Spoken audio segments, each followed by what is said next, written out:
আপনি দুনিয়ার সব বোঝেন, আখিরাত বোঝেন না কেন? আপনি কবর বোঝেন না কেন? এই বাপ, আরে আমার কথায় রাগ হইয়েন না। দুনিয়ার ঘর আপনার, আপনার দাদায় মাটি ফেলাইছে, ভিটা ভাঙছে, আপনার বাবাই হয়তো চারিদিকে বাউন্ডারি ওয়াল দিছে, আমনে আইয়া বিল্ডিং করছেন। 3 পুরুষ লাগাইয়া, 4 পুরুষ লাগাইয়া হয়তো দুনিয়া সাজানো যায়, দুনিয়ার ঘর তৈরি করা যায়, কিন্তু মাটির নিচে আপনার আরেকটা ঘর আছে, সেই ঘরের নাম কবর। এই কবরের ঘর আল্লাহর কসম আপনারটা আপনি না সাজাইলে জিফুত নাতি নাতনি সেটা সাজাইতে পারবে না, পারবে না, পারবে না, না। এই জন্য মাটির উপরে ঘর পরের ওয়ালারাও করতে পারবে, কিন্তু মাটির নিচের ঘর আমাকেই সাজাই। এই পৃথিবীর সব ছেড়ে দেওয়া যায় দোস্ত, আল্লাহকে ছেড়ে দেওয়া যায় না। আল্লাহকে ছেড়ে দেওয়া ঠিক না বাপ, বাপ ঠিক না। এই প্রজন্ম তোমরা এখন খুব বেশি বাড়াবাড়ি করছো, তোমরা বেশি বাড়াবাড়ি করতেছো। এই বর্তমান জেনারেশন, তোমরা যারা কিশোর যুবক, 14 বছর, 16 বছর, 18 বছর, 20 বছর, 22, 25, 24 বছর, তোমরা অতিরিক্ত বাড়াবাড়ি করতেছো। তোমাদের এই সীমাহীন অহংকার, তোমাদের এই অধ্যত্ব, তোমাদের এই গুনায় ভরা 24 ঘন্টার জিন্দেগি, তোমাদের উপরে খোদার কসম দুনিয়াতেই বড় সড় আযাব নিয়ে আসবে। প্রিয় বাপ আমার, সন্তান আমার, আমি বললাম তোমরা এমন অগণিত ছেলে, তোমরা এখানে সারা বাংলাদেশের ছেলে না, মনে করো 10, 20, 50 কিলোমিটারের ছেলে, তাহলে 20-50 কিলোমিটারের ছেলে তোমরা, আমরা যদি এখন দাঁড় করাই তাহলে অধিকাংশই মিলবে বেনামাজি। সারাদিনে 1 ওয়াক্ত নামাজ পড়ো নাই, 365 দিনে, খোদার 1 বছরে কোনদিন ফজরের নামাজ পড়লা না। আমার প্রিয় সন্তান, মুসলমান এত নিকৃষ্ট হয়? তুমি মুসলমানের বাচ্চা, তোমার কোনো আল্লাহ আছে? তোমার কোনো নবী আছে? তুমি মুসলমান। 365 দিনে খোদার 1 বছরে কোনদিনও ফজরের নামাজ পড়বা না। তুমি মানুষের বাচ্চা, তুমি মুসলমানের সন্তান। এক পবিত্র মা 2 বছর তোমাকে বুকের দুধ পান করাইছেন। এই 2টা বছর মা বুকের দুধ পান করাইতে কত লক্ষবার গালে মুখে চুমা দিছেন, আদর করছেন, বুকে জড়াইয়া ধরছেন। এই বাবা কতবার মাথায় হাত বুলাইছেন, কত হুজুরের কাছে, কত আলেমের কাছে, কত আত্মীয় স্বজনের কাছে তোমারে দাঁড় করাইছে। হুজুর মাথাটা মুছা দেন, আদর করে দেন, আমার বাচ্চারে যেন আল্লাহ মানুষ বানায়। কত মানুষের হাত বুলাইছে, দোয়া করে দিছে। তোমার চাচি, তোমার মামি, তোমার ফুফি, তোমার খালা, তোমার দাদি, তোমার নানি, তোমার দাদা, তোমার নানা, তোমার গ্রামের হুজুর, তোমার মসজিদের ইমাম সাহেব, তোমার মসজিদের মুয়াজ্জিন, তোমার এলাকার কোন আলেমে দ্বীন, এতগুলো মানুষের হাত বুলাই দিছে। মা তোমারে পবিত্র স্নেহে বুকের দুধ পান করাইছে। বাবা তোমার জন্য উপার্জন করতে গিয়ে মিনিটের পর মিনিট, ঘন্টার পর ঘন্টা, ভরা দুপুরে মাথার ঘাম পায়ে ফেলাইছে। বিনিময়ে বাবার স্বপ্ন এই ছিল, মায়ের স্বপ্ন এই ছিল, 16 বছর বয়সে তুমি সারা রাত নারী দেখবা, উলঙ্গ ছবি দেখবা, জিনার ব্যভিচারের দৃশ্য দেখবা, 1 ওয়াক্ত নামাজ পড়বা না। না আল্লাহ চিনলা, না রাসূল চিনলা, না সুন্নাত চিনলা, না দ্বীন চিনলা, না নামাজ চিনলা, না গোলামি চিনলা। হায় হায় মুসলমানের বাচ্চা, এত বড় নাফরমান কেমনে হইলি বা? এই বাপ, মায়ের দুধের এই বদলা? এই নাফরমান, যারা বেঈমানের মতো চুল রাখছো, তোর কোনো বাপ নাই? তোর আব্বা তোর এই চুল রাখা শিখাইছে? তুই জন্মের পরে বাপ দেখো নাই? তোর জন্মের পরে তোর কোনো বাবা ছিল না? তোর কোনো অভিভাবক নাই বেটা? তোর এলাকার কোনো মানুষ নাই? তোর কোনো মুরব্বী নাই? কোন বেঈমানের মতো চুল রাখ? ফুটবলের খেলোয়াড় তোর বাপ বেটা? কথা বলে না। ক্রিকেটের খেলোয়াড় তোমার আব্বা? আর্জেন্টিনার ওই বেঈমান তোর বাপ বেটা? তাহলে ওই মুশরিক বেঈমানের মতো চুল রাখলি কেন? বল বেটা, এই ছেলেরা বলো না, কি তামসা দেখতে আইছো? আমি ভোটে দাঁড়াইছি তাইলে? আজকের দিনে এই এখন বললাম, এশার নামাজ যারা পড়ো নাই, মাগরিবের নামাজ পড়ো নাই, আজকের সারা দিনে 1 ওয়াক্ত নামাজ পড়ো নাই, তোমার ভালোবাসা দিয়ে আমি কি করব? তোমার ভালোবাসা দিয়ে আমি করব কি বেটা? কি করবো আমি বেটা? না ফরমান, তুমি বের হয়ে যা বেটা, বাইরে বেটা, তোর মতো অপদার্থ দিয়ে আমি করবো কি বেটা? আমি তো এত 5 ঘন্টা সফর করে আইসাও, আমি তো আমার জামাতে আগে এশার নামাজ পড়ছি, এরপরে এখানে আসছি। তোমরা যারা নামাজ পড়লা না, বাইরে হও এখন। তুমি তো আল্লাহর দুশমন, তুমি তো রাসূলুল্লাহর দুশমন, তুমি আমার প্রিয় হবা কিভাবে? তুমি কইবা আমি আপনারে মোহাম্মত করি, হুজুর আমি আপনার খুব ভক্ত, আমি আপনার লেগে উঠতালাম না একদম। মক্কল ঠাউরাইছে, ব্যাককল ঠাউরাইছেন আমারে। বলো মিয়া, এমন মালিক ভুললা কেন? এমন রব ছেড়ে দিলা কেন? বলো আব্বা বলো। আজকে ওয়াদা করো, আজকের রাত থেকে নামাজ পড়বা, বলো ইনশাআল্লাহ। এখন পড়বা, বলো ইনশাআল্লাহ। এই নওজোয়ান, এখন বলো ইনশাআল্লাহ। 30 বছরের নিচে যাদের বয়স, তোমরা হাত তোলো, হাত তোলো যাদের বয়স 30-এর নিচে। কি পরিমাণ দেয়, বলো ইনশাআল্লাহ নামাজ পড়বো, ইনশাআল্লাহ ফজর পড়বো, ইনশাআল্লাহ। জোরসে বলো ইনশাআল্লাহ, আরো জোরে বলো ইনশাআল্লাহ। কোন নামাজ? কোন নামাজ? আবার বলো, জোরসে বলো, সবাই বলো ইনশাআল্লাহ। আমি ওয়াদা দিলাম, হাদিসের বক্তব্য এটা, মুসলমানের যে সন্তান ফজর পড়বে নিয়মিত, ইনশাআল্লাহ ওই সন্তান আগামী দিনে ইমাম মাহদীর সৈনিক হবে, দাজ্জালের বিরুদ্ধে লড়বে, পৃথিবীর শেষ ইহুদিটাকেও জিহাদ করবে তাদের বিরুদ্ধে, এবং ওই নওজোয়ানদের দ্বারাই সারা বিশ্বময় কালেমার পতাকা উড়বে। ফজরের মুসল্লি যারা মাহদীর সৈনিক, তারা ফজরের মুসল্লি যারা দাজ্জালের বিরুদ্ধে লড়বে, তারা ফজরের মুসল্লি যারা ইহুদিদের বিরুদ্ধে জিহাদ করবে, তারা ফজরের মুসল্লি যারা বিশ্বময় কালেমার পতাকা উড়াবে, তারা ইনশাআল্লাহ। এটা হাদিস, এটা হাদিসের বক্তব্য থেকে। মাহদী আসবে, ঈসা আলাইহিস সালাম আসমান থেকে নামবে, দাজ্জালের জুলুম চলবে, আর ঈসা নবী আর মাহদী ফজরের মুসল্লিদেরকে সাথে নিয়ে শেষ যুদ্ধ দাজ্জাল এবং ইহুদিদের বিরুদ্ধে চূড়ান্ত শেষ লড়াই শুরু হবে। ফজরের নামাজের পরে ফজরের মুসল্লিদেরকে সাথে নিয়ে, ফজরের মুজাহিদকে সাথে নিয়ে আসরের নামাজের ভিতরেই মসজিদে আকসা বিজয় হবে, দাজ্জাল নিহত হবে, শেষ ইহুদি কুত্তাটাও নিহত হবে, ঈমানের পতাকা উড়বে ইনশাআল্লাহ। হাদিসের যেন তোমার মতো মনে রাখো, নারী, ছবি, উলঙ্গ দৃশ্য, জিনা, ব্যভিচার, মোবাইলের অস্থিরতা, বেঈমানের মতো চুল চেহারা, তোমার মতো অপদার্থ ছাড়াও ইসলাম টিকবে, তোমার মতো আঙ্গাল কাঙ্গাল ছাড়াও ইসলাম থাকবে। তুমি কামে লাগলা নারী, তুমি একদিন মরে যাবে, আরে বেড়ি চাইতে চাইতে। হ্যাঁ, চাই অসুবিধা কি? দেখো সারা পৃথিবীর নারী, দেখো সারা পৃথিবীর মহিলা তোমার ঘরে আসুক, তুমি কি এটা চাও? এত বেড়ি দিয়া করবা কি? এত নারী দিয়া করবা কি? 16 বছর বয়সে যদি যুবক, 18 বছর বয়সে যদি এত নারী, এত উলঙ্গ ছবি, এত জিনা ব্যভিচারের দৃশ্য মোবাইলে দেখে ফেলো, আগামী 40 বছর যদি তোমার হায়াত পৌঁছে, ওই পর্যন্ত তো তোমার গুনাহ জমতে জমতে তুমি দাজ্জাল হয়ে যাবে। এত কম বয়সে এত বড় গাদ্দার হয়ে গেলাম।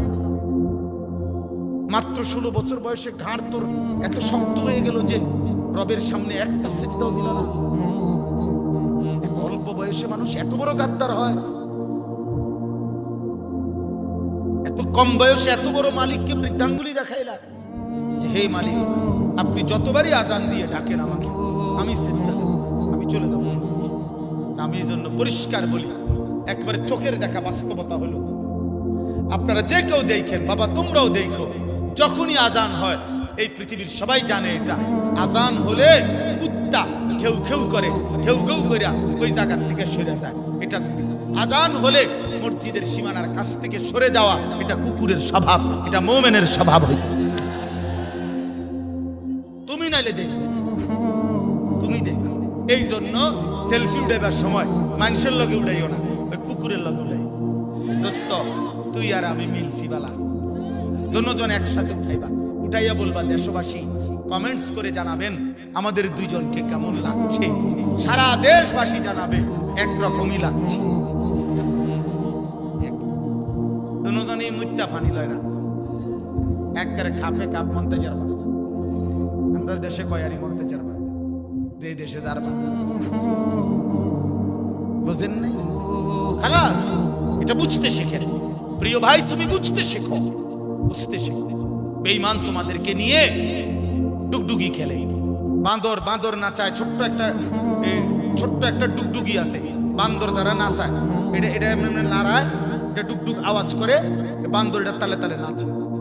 আজকে বেঈমান তোমাদেরকে একটা মোবাইল হাতে তুলে দিছে, এবার বলছে ওয়েট, তুমি অপেক্ষা করো, এটা হাতে রাখো, বাকি ডিজাইন যা দরকার, চুলের, প্যান্টের, গেঞ্জি, শার্টের, খানার, চলাফেরার, পছন্দের অপছন্দের সবকিছু আমরা মুশরিক, আমরা ইহুদি, আমরা দেব তোমাদেরকে। তোমাকে তুমি শুধু মোবাইল দেখে দেখে ওই রঙে সাজবা, ওইভাবে সাজবা, তাহলেই তুমি পরিচয় তো তোমার মুসলিম, রক্তে মাংসে, কিন্তু চলাফেরায় চলনে বলনে তুমি হবা বেঈমান মুশরিক।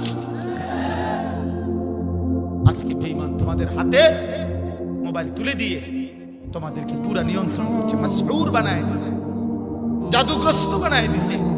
আমার বাপ, এমন ভুল করো না বাপ। 365 দিন, একটা বছর কোনদিন ফজরের নামাজ পড়ো নাই, মুসলমান এমন হইতে পারে না বাপ। মুসলমান এত নিকৃষ্ট হইতে পারে। 30 বছর মুসলমান সুদ খাচ্ছেন বাবা, মুসলমান এত নিকৃষ্ট হইতে পারে না। 60 বছর বয়স বাপ, এই চাচা এখনো বিড়ি সিগারেট খান, মুসলমান এত বদভ্যাসওয়ালা মুসলমান হইতে পারে না। 60 বছর বয়স এখনো চা দোকানে বসে নারী দেখেন, গান বাদ্য শুনেন, সিনেমা নাটকের নর্তকীর ছবি দেখেন, মুসলমানের বুড়া এত অভদ্র হওয়া উচিত না। এত অভদ্র মুসলিম বৃদ্ধ হইতে পারে না, এত বেহায়া মুসলমানের বুড়া চাচা হইতে পারে না। আপনার থেকে আপনার সন্তান আখলাক শিখবে, আপনার থেকে আপনার দেশবাসী আখলাক শিখবে, আপনার নাতি নাতনি আখলাক শিখবে, আপনার মহল্লার ছেলেরা আখলাক শিখবে। আপনি প্রকাশ্য দিবালোকে বসে বসে বিড়ি খান, সিগারেট খান, কথা বলতে লাগলেই গালি দেন, নাটক সিনেমা নর্তকীর ছবি, নাটক সিনেমা টেলিভিশনে দেখেন, আস্তাগফিরুল্লাহ। এটা মুসলমানের বুড়া? মুসলমানের দাদার আদর্শ এটা হবে? মুসলমানের চাচার আদর্শ এমন হওয়া উচিত? আল্লাহ আমাদেরকে হেফাজত করেন, আল্লাহ আমাদেরকে হেফাজত করেন। আমি বললাম আল্লাহর কোরআন থেকে বঞ্চিত হবেন না। প্রিয় ভাই নওজোয়ান, তুমি শিখো, তোমার স্কুলের পড়ার ফাঁকে তুমি শিখো। তুমি শুক্রবারে একটা টাইম বাইর করো, বৃহস্পতিবারে একটা সময় বাইর করো, তুমি ফজরের পরে একটা টাইম বাইর করো। তুমি ফিকির করলে একটু আজকে বাংলাদেশে আলহামদুলিল্লাহ আমাদের মহান বুজুর্গদের ধারাবাহিক মেহনতে আল্লাহর দয়ায় আজ বাংলাদেশের অবস্থা হলো এমন 1 কিলোমিটার জায়গা নাই যে 1 কিলোমিটারের ভিতরে কোন মাদ্রাসা। তার চারিদিকে আল্লাহর কোরআন শিখানোর এত বেশি ব্যবস্থাপনা থাকার পরেও আল্লাহর কোরআন থেকে বঞ্চিত হইলা কোন যুক্তি? ইনসাফ কি বলে? আজকে যদি হইতো যে হুজুর এখান থেকে 30 মাইল দূরে মাদ্রাসা, আমার প্রতিদিন ওইখানে যাওয়ার সম্ভব না, আমার ব্যবসা আছে, দোকান আছে, আমার সংসার চলতো না, নইলে আমার কৃষি আছে, ক্ষেত খামার আছে, ভালো কথা। সাহাবায়ে কেরাম এক বেলা কৃষি করতেন, এক বেলা নবীর কাছে দ্বীন শিখতেন, এক বেলা খেজুর আঙ্গুরের বাগানে কাজ করতেন, আরেক বেলা নবীজির কাছে দ্বীন শিখতেন। আল্লাহর কসম, কিতাবের মধ্যে আমি নিজে পড়ছি, ইয়াবুসুল ইলমা, সাহাবারা ইলম চর্চা করতেন ফি মাজালিসিহিম, যেখানে বসতেন ওনারা, যে কোনো মজলিসে, অফি মাসাজিদিহিম, মসজিদে, অফি আসওয়াকিহিম, তাদের বাজারে বাজারে, হাটে ঘাটে, সর্বত্র দ্বীন চর্চা করতেন, ইলম চর্চা করতেন। সাহাবায়ে কেরাম ভাগ করে নিতেন যে ভাই আজকে তুমি আমার ক্ষেত, তোমার ক্ষেত, দুইজনের ক্ষেত, তুমি খেয়াল রাখবা, তুমি চাষাবাদ করবা, আমি নবীজির দরবারে থাকবো, নবীর সব কথা শুনে আসার পরে আমি আসব, তোমারে শুনামু। আবার তুমি পরের দিন যাইবা, তুমি নবীর দরবারে থাকবা, আমি আমগো দুইজনের ক্ষেত, আমি চাষাবাদ করব। আল্লাহর কসম, হযরত ওমর একজন সাহাবীকে সাথে নিয়ে এইভাবে নবীজির দরবারে কথাও শুনছেন আর উপার্জনের কাজটাও করছেন। তো হাদিস দ্বীন শিখছেন, দিন শিখছেন।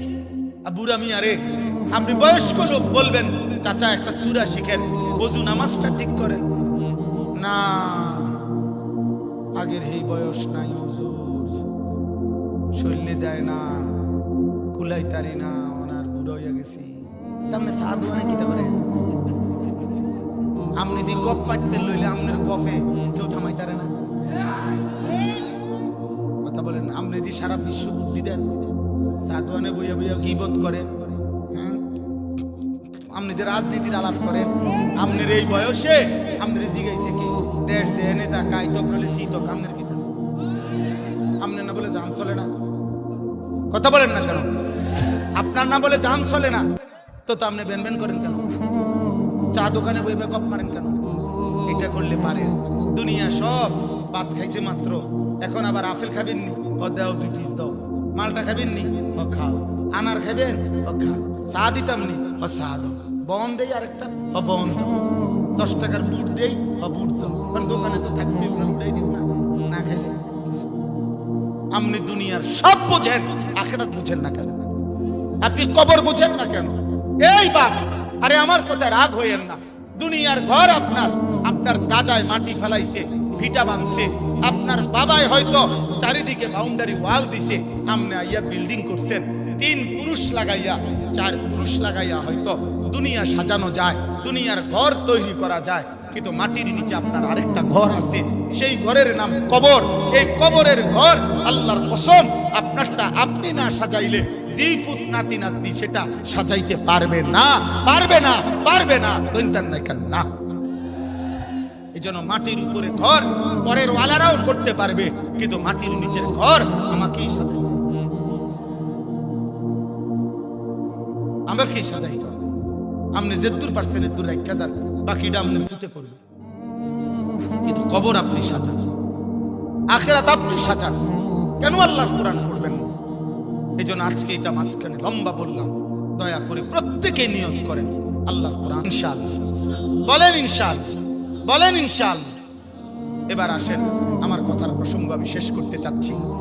যখন মক্কার কুরাইশরা এই কথা বলতেছিল যে কোনোভাবে কোরআনের বিকল্প কোনো কিছু দিতে পারছে না, তো মক্কার একজন কুরাইশ সর্দার আনাস ইবনে নজর, এই কুরাইশ সর্দার, সে এই কথাবার্তা তো বলে বলে এরই মধ্যে একদিন ইরান দেশে পারস্য সফরে গেছে ব্যবসার কাজে। সে ওইখানে গিয়া দেখছে ইরানে যে ওইখানকার মানুষ বিকাল বেলা সন্ধ্যাবেলা জায়গায় জায়গায় গোল হইয়া মজমা জমাইয়া বসে। কি করে? ওই মজমার মধ্যে সবাই গোল হইয়া বসে, আর একটা গায়িকা, নর্তকী, দাসী, যে গান গাইতে জানে, নাচতে জানে, বাদ্যের তালে তালে সে নাচে, আর পুরান দিনের কিচ্ছা কাহিনী সুর দিয়া দিয়া টাইনা টাইনা শোনায়, আর বাকিগুলা মানুষ খুব মনোযোগ দিয়া তার কথা শুনে। এই ছিল, সেটা খেয়াল করছে। তখন এই আনাস ইবনে নজর সে বলল যে এই যে মানুষগুলো এই গায়িকার গান এবং বাদ্য, নৃত্য, নাচ, এই গানের আসর, এইটা এত মনোযোগ দিয়া শুনতেছে, এইটা হইতে পারে মুহাম্মদের কোরআনের একটা বিকল্প কিছু। এই তখন সে অনেক দাম দিয়া, চড়া মূল্যে একটা দাসী, কৃতদাসী, যে গায়িকা, যে নাচতে জানে, গাইতে জানে, এরকম একটা দাসী ইরান থেকে কিনে, তখন তো দাস দাসী কেনা বেচা হইতো না, তো এই দাসী কিনা মক্কায় নিয়ে আসছে। মক্কায় আনার পরে সে এবার মক্কার কুরাইশদেরকে বলছে, এইবার মুহাম্মদের কোরআনের বিপরীত আমি একটা জিনিস তুম করে দেখাইতেছি। তখন সে সবাইকে একত্র করে এই গায়িকাকে বলছে, তো গায়িকা বাদ্যের তালে তালে সে গান শুনাইতেছে, পুরান দিনের কিচ্ছা কাহিনী এগুলো শুনাইতেছে।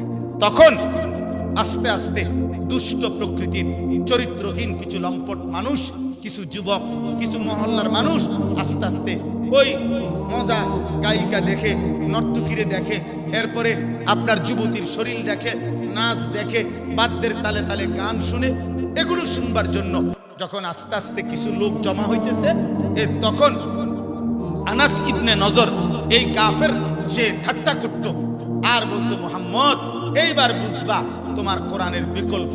দেখি তোমার কোরআন শুনে কয়জন, আমার নর্তকীর গান শুনে কয়জন। আল্লাহ তাআলা তখন এই বেঈমানের এই আচরণের এই জবাবে, যে গান বাদ্য আল্লাহর কোরআনের বিপরীতে গান বাদ্য গায়িকা, গানের আসর, নৃত্যের আসর, নায়িকার আসর, এই ব্যবস্থাপনা যে করলো, তাদেরকে আল্লাহ জবাব দিতে গিয়ে কোরআনের বিপরীতে যারা এটা করেছে তাদের জবাবে আল্লাহ তাআলা কোরআনুল কারীমের এই 21 নম্বর পারা 31 নম্বর সূরা, সূরা লোকমানের এই 6 নম্বর আয়াত নাযিল করছে। কথা বুঝছেন? আল্লাহ কি বলছে দেখেন, ওয়ামিনান নাসি মান ইয়াশতারি লাহওয়াল হাদিস। আল্লাহ বলে, হে নবী, কিছু মানুষ আছে এমন যারা প্রতিনিয়ত বেহুদা, অনর্থক, অপ্রয়োজনীয়, গুনাহ মিশ্রিত কথাবার্তা সংগ্রহ করে, ক্রয় করে মানে সংগ্রহ করে। এই গুনাহ মিশ্রিত কথা, অনর্থক কথা, বেহুদা কথা সমস্ত তাফসীরের মধ্যে আছে। এই বেহুদা কথার 1 নম্বর, অনর্থক কথার 1 নম্বর, গুনাহ মিশ্রিত কথার 1 নম্বর হলো আল গিনা ওয়াল মাজামির, গান বাদ্য। কি বলেন? গান বাদ্য। হযরত আব্দুল্লাহ ইবনে মাসউদ রাদিয়াল্লাহু তাআলা আনহু আল্লাহর কসম করে বলছে, ওয়াল্লাহিল্লাযী লা ইলাহা ইল্লা হু লাহুল হাদিস ওয়াল গিনা। তিনি বলছেন, ওই আল্লাহর কসম যার তিনি ছাড়া আর কোনো ইলাহ নাই। সাহাবী বলেন, এই অনর্থক কথা বলতে এখানে বোঝানো হয়েছে গান। এই গান বাদ্য, আল্লাহ বলেন গান বাদ্য, গায়িকা, নৃত্য, নায়িকা, এই গানের আসর যারা জমায়, নাচের আসর যারা জমায়, বাদ্যের আসর যারা জমায়, লিয়ুদিল্লা আন সাবিলিল্লাহ, আল্লাহর পথ থেকে আল্লাহর বান্দাদেরকে পথভ্রষ্ট করার জন্য, বিগাইরি ইলমিন, মূর্খতা বশত, মানে নিজেদেরকে তো মনে করে বুদ্ধিমান কিন্তু আসলে তারা মূর্খ। এজন্য প্রত্যেক পাপী, সে যত বড় দুনিয়াবি শিক্ষিত হোক, আমি হই আর আপনি হন, পাপী মানেই মূর্খ। পাপী মানে কি? মূর্খ। পাপী মানে মূর্খ, পাপী মানে মূর্খ। প্রতিটা পাপ মূর্খতা, প্রতিটা পাপ অজ্ঞতা, প্রতিটা পাপ। এজন্য কোরআনুল কারীমের মধ্যে আছে, ইউসুফ আলাইহিস সালাম 40 বছর পরে যখন ওনার ভাইদের কাছে, 10 ভাইয়ের কাছে মিশরে যেদিন পরিচয় দিছে, ওনার পরিচয় তুলে ধরতে চাইছিলেন, তখন তিনি একটা প্রশ্নই করছিলেন ওনার ভাইদেরকে, যে হাল আলিমতুম মা ফাআলতুম বিইউসুফা ওয়া আখিহি ইদ আনতুম জাহিলুন। বলছে, তোমাদের কি মনে আছে যে তোমরা তোমাদের ভাই ইউসুফ এবং তার ভাইয়ের সাথে যখন তোমরা জাহেল ছিলে, মূর্খ ছিলে, কি করেছিলে? এই তাফসীরের মধ্যে লিখছে যে এখানে জাহিলুন বলতে বোঝানো হয়েছে ওইটা তো তাদের মূর্খতা, অর্থাৎ তারা যে ওনার ভাইকে ছোট্টবেলায় পানিতে ফেলে দিছে কূপের মধ্যে, এই গুনাহটা, এই পাপটা, এই পাপটাকেই উনি বুঝাইছে যে যখন তোমরা মূর্খ ছিলে। এজন্য তাফসীর ইবনে কাসিরে লিখছে, কুল্লু মান আসাল্লাহা ফাহুয়া জাহিল। যে আল্লাহর নাফরমানি করে, যে গুনাহ করে, সে কি? জাহিল, সে মূর্খ, সে মূর্খ। আল্লাহ কোরআনে বলছে, ওয়ালা তাবাররাজনা তাবাররুজাল জাহিলিয়াতিল উলা, অজ্ঞ মূর্খ নারীদের মতো হে ঈমানদার নারী, তোমরা বেহায়া, বেপর্দা, নিজেদের সৌন্দর্য প্রদর্শন করে বের হয়েও না।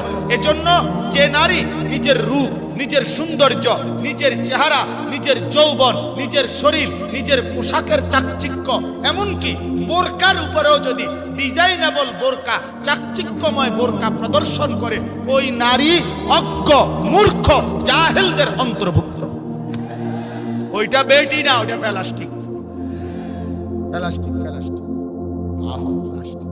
নারী বলে তাকে, নারীত্ব থাকে যার, আর আল্লাহ নবী বলেন মারআতু আওরাতুন। নারী বলে তাকে গোপনে থাকে যে, আড়ালে থাকে যে, লুকিয়ে থাকে যে, নিজেকে পর্দায় আবৃত রাখে যে। এজন্য আল্লাহ বলেন অজ্ঞতা বশত ওই শ্রোতা নামে গেছে। কেমন শক্ত শ্রোতা দেখছে, এই এখন নামছে শ্রোতা গাছে। আল্লাহর কুদরত।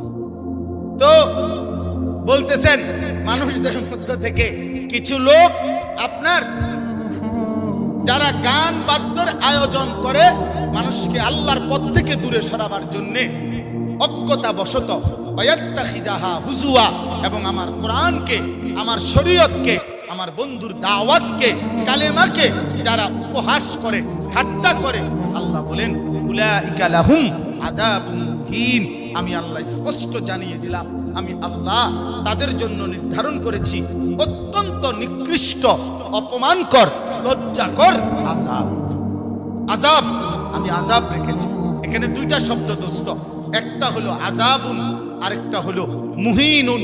অর্থ হলো আল্লাহ বলে শুধু আযাব দেব না এমন নাফরমানকে, মুহিন মানে এহানত, এহানত মানে অপমান, আমি তারে বেইজ্জতিও করব, আযাবুন, তোকে আমি অপমান করব। এই জন্য দোস্ত, এই আমার শেষ কথা এটা, যে গান, বাদ্য, নারী, ছবি, অশ্লীলতা, নারীর আসর, নায়িকার আসর, গায়িকার আসর, তোমার মোবাইলে হোক, টেলিভিশনে হোক, বাস্তবে হোক, সামনাসামনি হোক, রাতের গভীরে হোক, দিনের আলো হোক, এই গানের আয়োজন, বাদ্য, নায়িকা, গায়িকা, নর্তকী, অসভ্য নারী, বেহায়া বেপর্দা নারীর যেই কোনো ব্যবস্থাপনা তুমি যদি মোবাইল দিয়ে করো, তুমি যদি টেলিভিশন দিয়ে করো, তুমি যদি নিজের ব্যবস্থাপনা দিয়ে করো, তাহলে তুমি এই আয়াতের অন্তর্ভুক্ত। তো আল্লাহর ওয়াদা, আল্লাহ বলছে ওকে আমি অপমানও করব, ওকে আমি আযাবও দেব, ওকে আমি আযাবও দেব। এই জন্য দয়া করে আমরা প্রত্যেকেই এই রাত গভীরে অগণিত তাবিঈ, সাহাবী, বুজুর্গান পূর্ববর্তী জামানায় গান এবং বাদ্যের নিকৃষ্টতার উপরে কথা বলছেন। শুধু আমি একটা কথা শুধু বলতে চাই, নবীজি বলছেন শেষ জামানায় আমার উম্মতের উপরে তিনটা বড় আযাব আসবে। এক নাম্বার, তাদেরকে ভূমি ধসিয়ে দাফন করে দেওয়া হবে।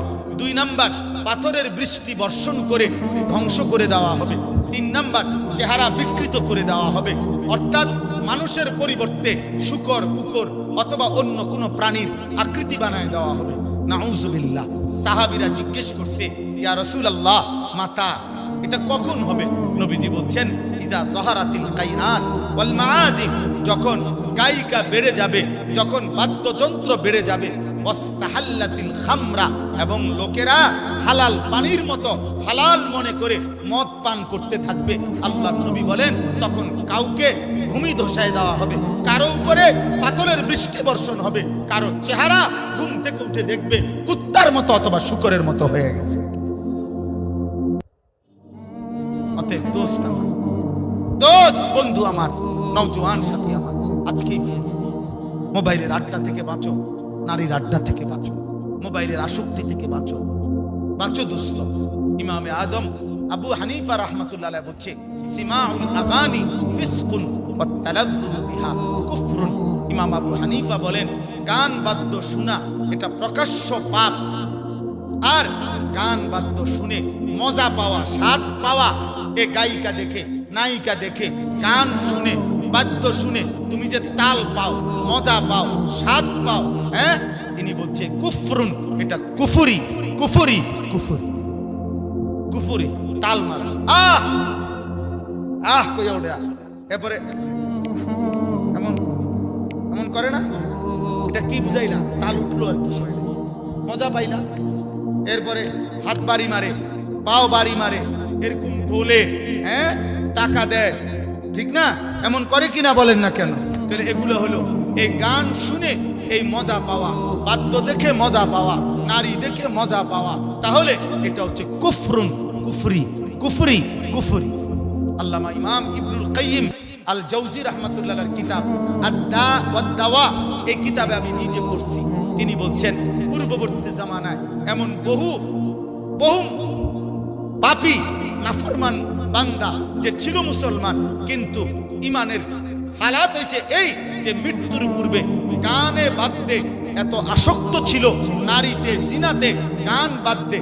যে কিতাবে লিখছে উনি যে পূর্ববর্তী জামানায় এমন ব্যক্তি ছিল, একের নাম স্থান লিখছে যে তাকে বলা হয়েছে কুল লা ইলাহা ইল্লাল্লাহ, মৃত্যুর মুহূর্তে বলা হয়েছে কালেমা পড়ো, লা ইলাহা ইল্লাল্লাহ পড়ো, ওয়া হুয়া ইউরাদ্দিদু আবিয়াতাম মিনাল আগানি। ইমাম ইবনুল কাইয়িম বলে কিন্তু ওই নাফরমান বারবার গানের বাক্য বলতেছে, তারে বলে কালেমা বলো, সে বলে গানের বাক্য। হাত্তা মাতা বিলা কওলি লা ইলাহা ইল্লাল্লাহ, তিনি বলেন শেষ পর্যন্ত সে লা ইলাহা ইল্লাল্লাহ বলা ব্যতীতই মৃত্যুবরণ। বন্ধু, যদি ফিরতে না পারো, যদি এমন মৃত্যু হয়ে যায় যে মৃত্যু গানের উপরে, বাদ্যের উপরে, নারীর উপরে, জিনা ব্যভিচারের দৃশ্য দেখতে দেখতে রাত 2টা যে ঘুমায় গেলা, শরীর বীর্যপাত হইল, হারাম উলঙ্গ ছবি দেখে দেখে শেষ, এই ঘুম যদি না ভাঙে, এই রাত যদি আর ভোর না হয়, আর যদি কোনোদিন চোখ মেলতে না পারো, কেমন হবে আব্বা?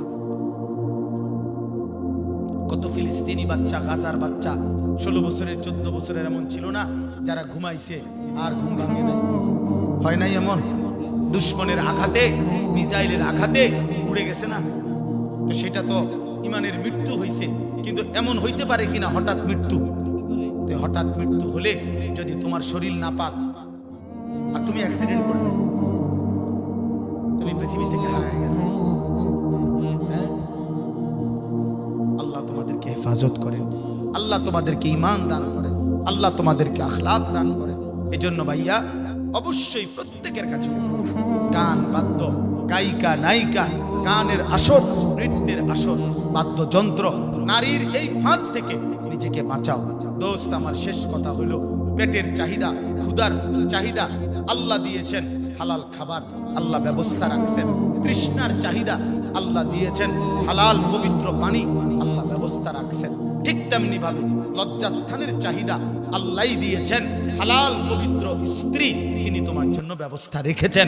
অতএব আমার যুবক, আমার নওজোয়ান, তোমার আমি শেষবারের মতো অনুরোধ করলাম, তুমি একজন নারীর জন্য একটা ছবির পিছনে এমন সুন্দর হায়াত, এমন রাত, এমন সুস্থ সবল যৌবন নষ্ট করে দুনিয়াটাও বরবাদ করো না, আখিরাতটাও বরবাদ করো না। তোমার চাহিদা পূরণ হবে, আল্লাহ তোমারে বৈধ পবিত্র একজন হালাল স্ত্রী মিলায় দিবে, পবিত্র স্ত্রী নিয়ে সুখের সংসার হবে, আল্লাহ তাআলা সন্তান দেবে, ইনশাআল্লাহ আগত প্রজন্ম আসবে সুখে আর শান্তিতে, নেক জীবন পালন করে তুমি কবরবাসী হবে, আখিরাতের জান্নাতি হবে। আল্লাহ তোমাদেরকে হেফাজত করেন, কবুল করেন। সর্বশেষ আমার একটা মিনিট অনুরোধ হইল, সবাই মিলে দয়া করে প্রত্যেকে, এই মাদ্রাসা লম্বা কালেকশন করা সম্ভব না, কিন্তু মাওলানা অনেক কষ্ট করে আমার কাছে গেছেন, ও কুমিল্লা ক্যান্টনমেন্ট, ওইখানে গিয়ে আমারে দাওয়াত দিয়ে আসছেন। আমি ওই দাওয়াতটার কারণে, এই দাওয়াতটা আমি ইচ্ছা করে বলছি যে আমার খাদেম ছেলেটারে যে ওনারে খবর দাও, ওনার ওইখানে যাওয়ার জন্য আমি এই সাইডে আসি নাই অনেকদিন, বা আসি নাই মনে হয়, এই জন্য আসলাম, আপনাদেরকে দেখলাম, আপনাদের এই ভালোবাসা, এই মহব্বত নওজোয়ান আল্লাহর জন্য যেন আল্লাহ কবুল করে।